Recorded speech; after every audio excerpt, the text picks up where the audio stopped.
আপনারা কি জানেন যে মুর্শিদাবাদের নাম মুর্শিদাবাদ কি করে হলো? আসলে নবাব মুর্শিদ কুলি খাঁ ছিলেন একজন ব্রাহ্মণ সন্তান। তার প্রকৃত নাম ছিল সূর্যনারায়ণ মিশ্র।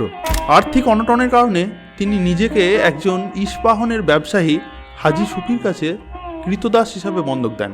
পরবর্তী ক্ষেত্রে তিনি তার কাছে থেকে ইসলাম ধর্ম গ্রহণ করেন এবং তার নতুন নাম হয়ে ওঠে মোহাম্মদ হাদি। পরবর্তীকালে কোনো কারণে তিনি সেখান থেকে চলে আসার পর যখন বাংলায় ফিরলেন তখন তিনি তার পরিবারের কাছে যান। তখন তার পরিবার এবং সমগ্র ব্রাহ্মণ কুল তাকে কিন্তু আর কেউ গ্রহণ করেননি। তিনি একদিকে দরবেশ ও অপরদিকে নানান গুণ সম্পন্ন একজন শাসক ছিলেন। তৎকালীন দিল্লির সম্রাট ঔরঙ্গজেব যখন দাক্ষিণাত্য অভিযানে যান তখন কিন্তু যুদ্ধে হেরে তিনি সম্পূর্ণভাবে কপর্দক হয়ে পড়েছিলেন। আর ঠিক সেই সময় মুর্শিদ কুলি খাঁ দিল্লির সম্রাট ঔরঙ্গজেবকে রাজস্ব হিসেবে 1 কোটি মুদ্রা পাঠান। আর পক্ষান্তরে দিল্লির সম্রাটের কাছ থেকে দান স্বরূপ তিনি মুর্শিদ কুলি খাঁ এই উপাধি পান।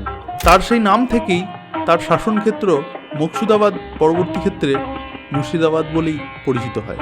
ইনফরমেশনটা ভালো লেগে থাকলে অবশ্যই লাইক করুন আর চ্যানেলটাকে সাবস্ক্রাইব করুন।